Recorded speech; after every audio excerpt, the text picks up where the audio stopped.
How you doing, Cash Crenshaw? This somebody I, grew up with. Grew up under. Something like a father figure. For my first interview, I had to, come get him, a real legend out of Chicago, Illinois. How you doing, Cash? I'm in divine order, young man. That's always great. We could start by asking where you grew up at. Where did you originate from? My birthplace is Memphis, Tennessee. My birth is October the 9th, 1953. I'm 71 years old. I graduated from high school in Memphis. I left there and went to Lamont University in Jackson, Tennessee.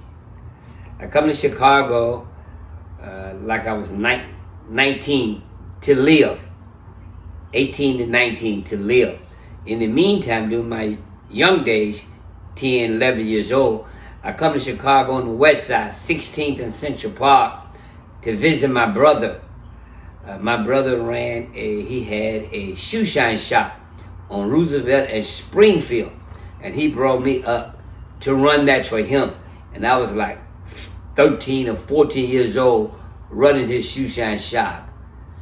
He thought enough of me. He needs somebody he can trust and know gonna do the right thing. They ain't gonna steal his money. Okay. How was it growing up in Chicago back then with the, in the civil rights era? Well, during that time, the first time I ever been involved with a riot was during that time. And my little friends and I, on Roosevelt Road, we broke into a liquor store, and we get the wine. I remember the name of the wine was Orange Rock, but I'm a non-drinker. But being a kid, that's what happened. But the crime in Chicago on the west side, they had the gangs, the vice lords, the Sumac Deuces, the gangster vice lord, etc., etc., etc. You got to remember I was a lad, so I wasn't involved in that at all, not even as an adult. The first time I got robbed was Central Park and Roosevelt at a hamburger place called Whoopie. And that night I was going home to Memphis. My brother gonna take me back home to Memphis, and they took my cheeseburger and my chocolate shake. There ain't nothing to laugh at, but we get past it. So yes. All learning experiences. That's it. But yeah, nowadays these kids just running loose. Back then everybody lived, it seemed like, more with a purpose. Even if they was doing crimes, like that, everything was for a reason. Now it just seemed like these kids just out here just living like a video game. Well, the difference in that aspect, when I was coming up, we had parents and we had a village. The neighbors had the right to whoop our butt if they saw us doing something wrong. Nowadays, you can't touch these kids. The parents will get mad at you. The teachers will get mad. The teachers can't whip the kids. There's no parenting. It's just people just having kids nowadays because the kids are out of whack. They walk around 12 years old with a gun, 12 o'clock at night, walking down the alley. And one kid got assassinated. The police killed him. But what are you doing now at 12 o'clock at night with a gun? And it should be school night. Parents don't know where they at. They out partying. That's true. Yeah, that's a complete different ball game. Ain't no village raising the kids no more at all. They killed the village, and the parents let that happen because when they brought it up, didn't nobody protest. Because nowadays she said they don't want you to touch their kids. They don't want you to say anything to their kids. But I'm a different kind of breed. I'm going to say something to a kid, and I'm going to stop a kid from getting himself in trouble. Because once you get in the system, you're in a little trouble for the rest of your life. Especially being a black kid. The rules are different when it comes to black kids and black people, especially in Chicago and anyone else. But I can speak on Chicago and other places that I have visited, and I do a lot of reading and that I read about. Okay, and I've been knowing you a long time, but I never knew you went to college before. I heard you say in your introduction that you had went to college. Yes, I went to Lamont College. My major was speech and drama. I want to be an actor. Then I left there and I got into Goodman Theater. I spent at least a year at Goodman Theater. I want to be an actor or a public speaker. Okay. It come back around a long time later, but you see, like, yeah, you finna get You great at speaking, for real. That's why I picked you. But when you were going to college, like the next phase of life after you got done with your college, did you end up getting involved in the streets or did you keep it clean? Well, I got involved by the street by an older lady. She turned me out. The terminology I would use. I was working at the First National Bank, and this older lady worked there as well, and she liked me. And she said I was nice looking and all that, and she started buying me things. That started my street life. At that time, I was up under the name Cass, C-A-S-S. Then later on, I met a young lady. She liked me at the Tiger Lounge. I was in the Tiger Lounge. She walked up to me and gave me $2,500 bills. And the bartender named Larry Stevens called out cash American dollars, and cash stuck. That's the origin of how I got the name Cash. That was the origin. Okay. So I went into the street life. Got that first taste of it. Somebody giving you 2,500. You say Yes. all hundreds. Yeah, that'll get you. Yes. For real. So how did you, when you first got in it, was it difficult for you or was it a little bit too much or did you fit right in? No. Well, I've always led. I never followed. And I always knew I was nice looking. I mean, that's not vain.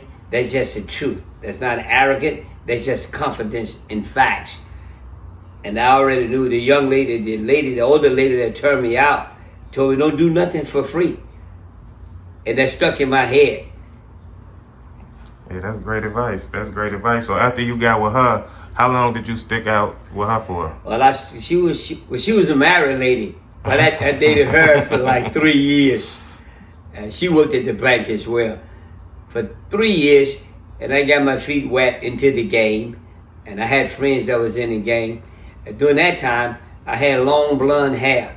1975, I had long blonde hair to my shoulders, and on the first one brought gold fingernails to the city of Chicago. Before any lady had gold fingernails, I had gold fingernails on my pinky.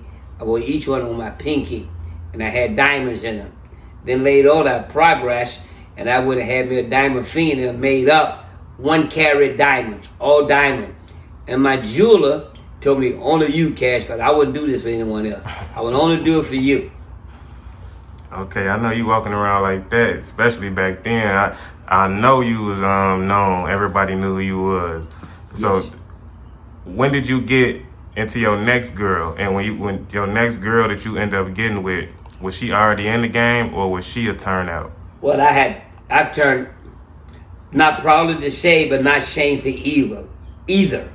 I was in that lifestyle, and I had to use my tools to accomplish what I want. Because the job at the bank, they wasn't paying me a lot of money, but I did work. See, I also had the hustle on the side. My biggest fame came from that bartend. 1976, I was bartending at Godfather Disco at 77 Halsted. Myself and a guy named Jimmy Maddox, we're the first 2 guys, men, he's much older than me, bartend for the Godfather Disco. So I've been in that street life for a while. I met a lot of ladies, the bartender, everybody watched the bartender. I'm the star of the show, and yes, I love that center stage because I can handle that center stage. And I was well read, and I knew what ladies like, what kind of lady that liked me. I understood all of that. So it wasn't nothing easy, but you had to have your game together. You had to have your game tight. Okay, and were you more so just local based or were you more countrywide? No, I was more local based. Okay. What was the area, well, let me rephrase the question. What are the highest amount of women that you probably had at once? Now, one time by 4. Okay. And what was the amount of women that you felt most comfortable with? I felt comfortable with 4. I felt comfortable with them. You said it wasn't hard for you at all. You know how to do it. No, because anytime you can control a lady's mind, you can control her body. And it was all about control. I make them feel like I'm oxygen. And without me, they die. So I was a necessity as well as a choice. That's just my background on that. As you go through life, you start changing. Your values get different, and you look at things different. Okay. So, with you saying that, do you regret anything from your past? No, I have no regrets in my life. I'm not ashamed of anything. I have no regrets in my life. Because if I take anything out, I wouldn't be me. Matter of fact, I wouldn't be here talking to you if I had regrets. Because I'm going to tell you the truth. And I'm not going to lie to you. I'm proud of you for taking this initiative to step out and get your own filming and your own interviews. When I met you, I moved out here in the Parker River Oaks. When I met you, you was only like 7 or 8 years old. Yeah, and you love basketball. Yeah, I thought I was gonna be Kobe or Iverson back then. But yeah, and it's crazy. When we was kids, he always been the leader. He used to take us like on trips, like to Six Flags, take us out to eat. We used to have basketball tournaments.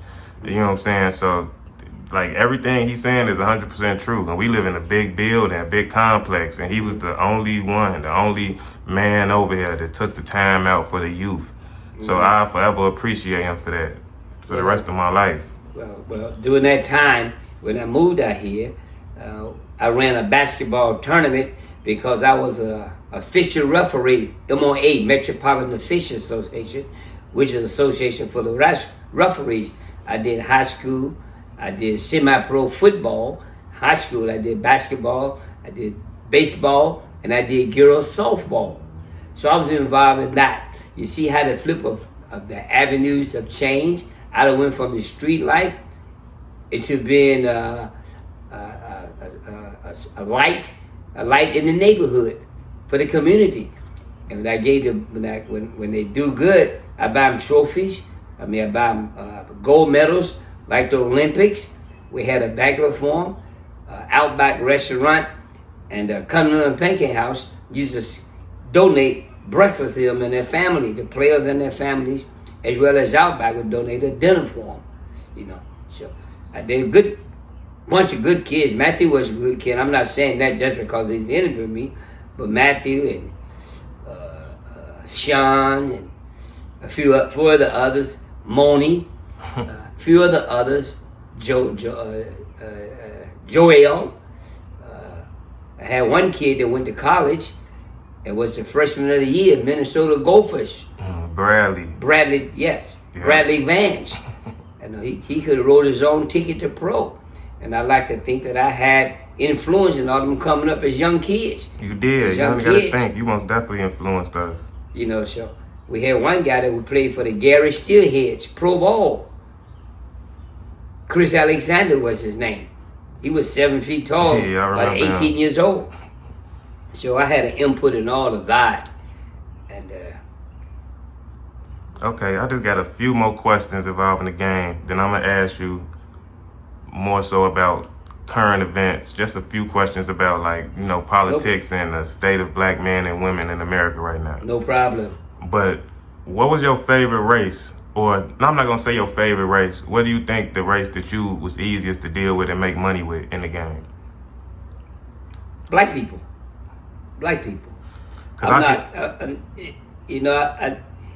never dated a white lady because a white lady, to me, she's supposed to open up doors for opportunities. She never been told no. She never been told get the back of the bus. She never been told you can't go to school. So I appreciate you saying that so much because nowadays I hear a lot of interviews from guys in the life, and it's like they just try their hardest to diminish black people. You know what I'm saying? I don't want no black girl. I don't even want my girls to date no black man. But you black and you came up on the strength of black people because most people gonna start with black. Then once they get up, they think that they too good for it. So I really appreciate that answer. I'm not, you know what I'm saying? But Matthew, they're going along with the dislike that we have for one another. Because I was in the game and I had all black women, they mean I dislike black women. They mean I didn't love them. They mean I didn't appreciate. You have to remember my mom is black. Mm-hmm. My wife is black. My concept of marriage, I had to marry me a black woman because she had to remind me of my mama. And a white woman can't do that. I want what they call double pro-black. Not only do I have a black complexion, I have a black conscience. Clarence Thomas has a black complexion, but he don't have a black conscience. Every vote that he cast went against black people. He voted against affirmative action, and he went to school on affirmative action. But he got an obese white wife. And we know how she feel about black people. So. Okay, did you allow any of your women, because I'm asking this question because I listened to Don Juan interview, and a lot of people say that he really was more so managing thieves. Mm-hmm. So did you ever get into that part of the game where like your girls was like into the stealing, or was it just all, working? Those ladies that did that, it was called boosters. And they would go in the store and take, during that time, you get your money any way you can. But I didn't get mine for one kind of way. I got my money from a woman. I never sold drugs. All I did, I called myself a professional beggar. I would beg any woman. I'd walk in begging. And the games I used to play, I would have my jewelry on. If I meet a lady, I have my jewelry on. She liked my jewelry. She liked me. We'll go out 2 or 3 times. Then all at once, we go out and I don't have no jewelry on. Then I start looking sad. She said, "What's wrong with you?" And I tell her, my jewelry's in the pawn shop, which it would not be in the pawn shop. It would be at home. I just don't have it on. And she'll give me X amount of money to give me at the pawn shop. Those are the kind of games I used to play to survive or to live in that lifestyle. Okay. This is the last question I have for you involving the game. How do you feel about the game now with all of this internet and dudes this claiming to be a part of the game and they porn stars with their girls and putting themselves all on the internet? Well, the game now is a whole different part of the game. There's a lot of lames in the game. And I don't have no problem with dope dealers, but they want to portray that they're a pimp. Well, the pimp, the definition of a pimp is a man who gets his living, makes his living off the womb of a woman. That's what you call a pimp. Others you call players. They got 4 or 5 women that they do, and they do 5 or 6 different things to get that money. Nothing wrong with that. See, I consider myself, I was a player. I don't care if you worked at McDonald's. If you got a paycheck, I want some of that money. All right, that's my last question about the game. We're gonna get into some current events. Okay. Right now in 2025, June 11th, we have something going on with the immigration, and ICE is coming around, and they just snatching up people inside of graduations and at funerals. What's your opinion and take on what's going on with the immigration stuff that Donald Trump has going on across this country? Well, politics is a very dirty game. Politics and politicians, all they do is lie and steal, and they put everybody against each other. I don't like the political arena. I don't like what Donald Trump is doing. I don't like the division, but all of us are immigrants.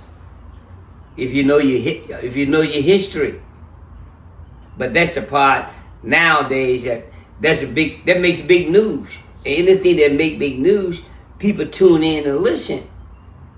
But whether you're a Democrat or whether you're a Republican, nobody gonna do anything for black people.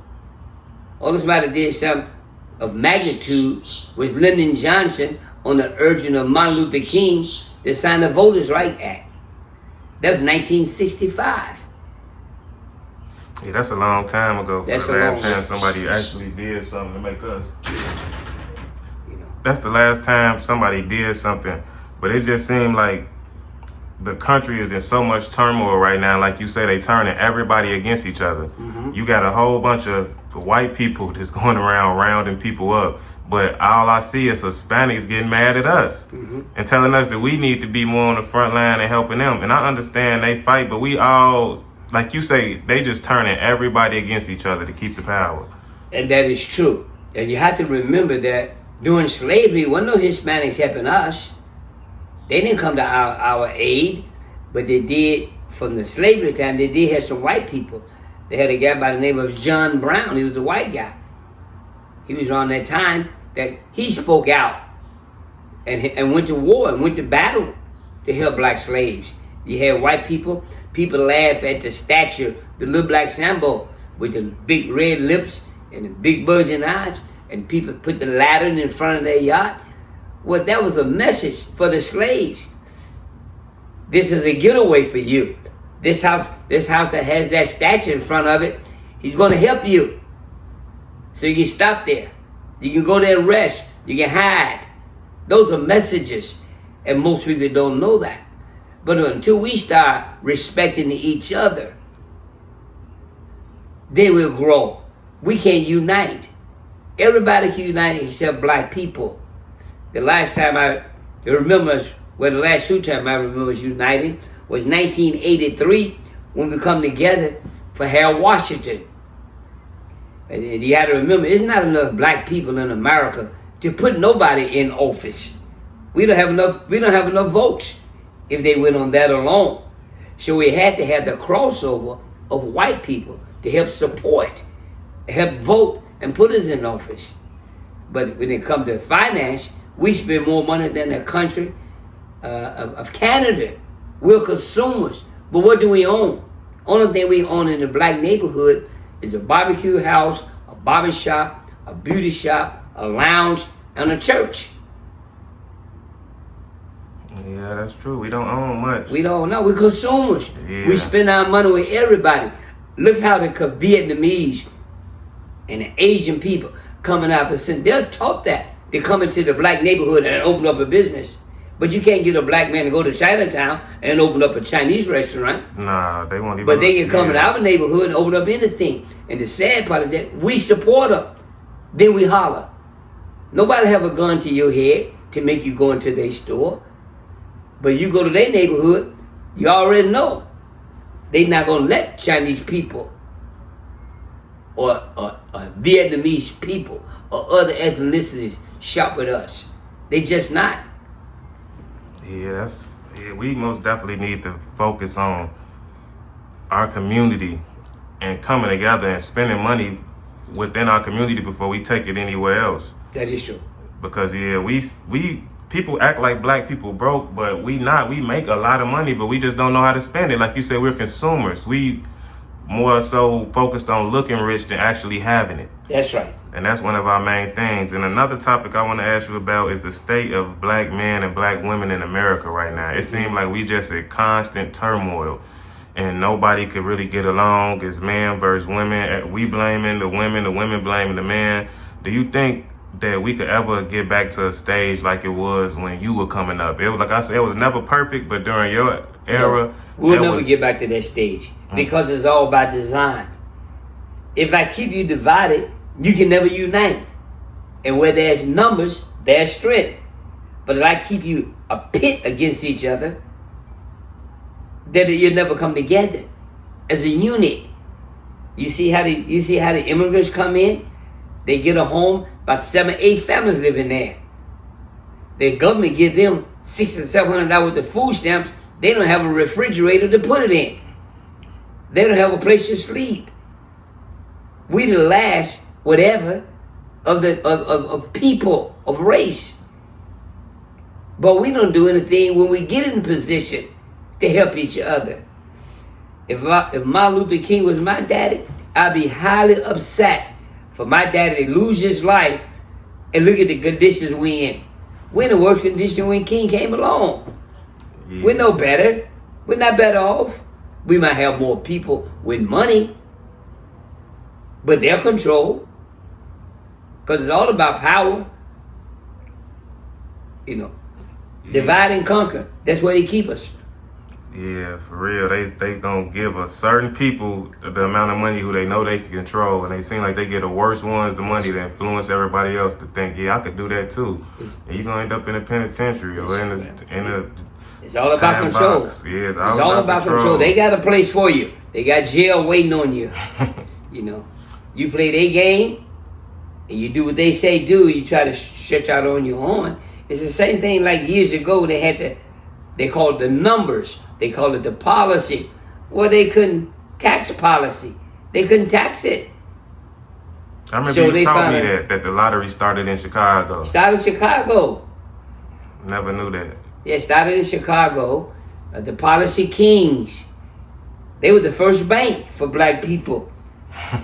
See, Policy Kings will loan you some money. And they wanted a family, a man that had a family, would take all this money and play the policy. And the wife would come to one of the Policy Kings and say, we don't have no food, we ain't got no rent. They put the word out, he can't play policy no more. He got to take care of his family. So when the state learned how to tax it, they changed the name to lottery. And everybody played the lottery. Look how much money's in the lottery. Harold Washington, the state of Illinois, ran the lottery, and the city ran the expressways. You don't see police stopping cars on the expressway now because Harold Washington made a deal. We'll sell the expressways to the state, and the state just give us the lottery. And the lottery money was for schools and highways and bridges, for construction. That's what the lottery money is for. Nobody ever speak on that. You can ask them, what happened to the lottery money that's supposed to go to the schools? I never heard of a strike until I was coming to Chicago as a lad. Teachers on strike. We didn't strike in Memphis. We went to school every day. But up here, these kids, they had truant officer. Make sure you go to school. Yeah, I remember that. They took those away, but yeah, I remember the plight of the black people has been very damaging to the mental state of you. As a man thinketh, so is he. We are so divided, they pit us against each other. He light-skinned. I don't like him. Yeah. He's dark-skinned. I don't like him. Spike Lee did a movie like that. He made a movie about that. But we all black. With a black complexion. But all of us don't have a black conscience. You know, because they think Mr. Jones, a white man, selling ice, and Mr. Williams, a black man, selling ice. Some people think Mr. Jones' ice is colder than Mr. Williams' ice. Ice is just frozen damn water. Yeah, even if the black man ice was cheaper, yes, they still gonna go to the white man ice. They just think it's better. It gotta be better. And it's like that now. Yeah, it's this is 2025. It's like that now. You know, and that's the flip side of that, because right now, 2025, and it's been like that for a few years, the customer service is bad. Black people get angry because you come in their business. They don't want to wait on you. They got an attitude. Why you think the Vietnamese and the Asian people opened up nail shops? I was in the beauty business, and I used to tell them all, you're gonna lose. Tell nail techs, you're gonna lose. Because a black nail tech will give you an appointment at 9 o'clock. She'll get that 10 or 10:30 and she's angry. But that Vietnamese gonna put that mask on and get you there at 9 o'clock and have you out of there by 9:15 because they got all the modern equipment. That's just the truth. I'm not anti-black, I'm pro-black. I'm double pro-black. But we don't like each other, Matthew. We don't like each other. Just imagine we liked each other and we supported each other. Yeah, we would go so much farther. I think we could take over the whole world. And I don't even think black people have the mind state of taking over the world, because that's not even, we not that type of people. But I think we could be as successful as we wanted to if we came together.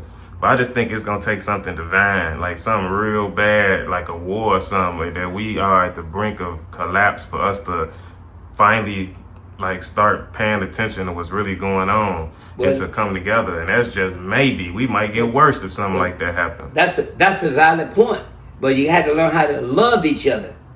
Our mouth said we love each other, but our actions say we don't. How the hell I say I love you, Matthew, and you come home, I done took your VCR, I done took your cameras. How can I say I love my wife and every time you see she got a black eye? That ain't love. That's abuse. We don't like each other. We argue, we fight over some of the petty shit that they is. Why can't we come together? We could if we drop all the jealousy, all the envious, all the dislike for one another. Why do we dislike each other? We all got the same plight. Oprah Winfrey is a billionaire. She went to Africa, but she went to the store in the Middle East. I think it was Paris, and the black girl wouldn't even let her in. Care how much money you got, they look at you still a nigga. That's how they look at us. No matter how much money you got. They holler about Sean Diddy, what Diddy's doing, but hell, Hugh Hefner did the same thing. Yeah, same exact thing, worse, in the open with it. In the open with it. The Playboy. Yeah. You see how they play the game? They play different rules with us, and we realize it. Some of us realize it, and some of them just don't care. See, look what Trump doing in L.A. Well, the same thing that they had the same people in January the 6th in Washington. Yeah. The same group white people that's putting us apart. Yeah, I think I agree. It's the same group. For Yes. real, it's the same groups that's in all of these events. And he part of them. He part of them. But how you rule, you destroy the black man. That's by divine. That's by design. That's by design. You watch the movie Claudine, one of the best movies I think. If I get the black man out the house, then the black woman got 2 boys. She can't raise no 2 boys like that to be a man. She can teach him things about being a man. But being a man and how to treat a lady, she can do that. But she can't teach her how to be a man. I agree. But Now. anytime you depend on the government to take care of you, they control you. It's like nowadays, you go to these Walmarts and these Jewels, you go to these stores, they got this thing, now, you cash yourself out. You bag your groceries, you check yourself out, and you pay for it. That's a slave mentality. You working free. I'm not a slave. Yes, you are. You are working for free to You pay working for for them. free. You You don't get a working to pay discount. them. You taking somebody's niece job or a young girl's job that's in school. You taking a job, a young boy job. You taking a job. But the company and the stores, they get all the profit. They get all the profit. They have a discounted in the things. You go to the store and you pay for your groceries. You bag your groceries. And you check yourself out. Now you're a cashier and a bagger. But you say, I'm not a slave, but that's slave mentality. Slave works free. Alright, well, like I say, I appreciate the interview. I just want to end it with one last question. If you can give any advice to the youth in America, the black youth, not even black youth, just black people in general in America, what would it be? Love one another. Respect one another. Come together and help one another. We all in the same boat together. We all just, if everybody lose their job, they're on their way to poverty. We're on the 2 paychecks from poverty anyway. Lose your job and see where you're going to go. But if we come together and support each other and look out for each other and stop gossiping about each other, we'll be better. Help each other. Don't hurt me. Help me. I agree. This is my first interview. Like I said, I couldn't ask for nothing better. Thank you again for coming. No problem. Thank you for inviting me. Thank you, young man, for thinking enough of me All right, thank you. for this interview. You're welcome. All right, y'all. Y'all got some more interviews coming soon. This is just my first one. This Cash Crenshaw, ladies and gentlemen.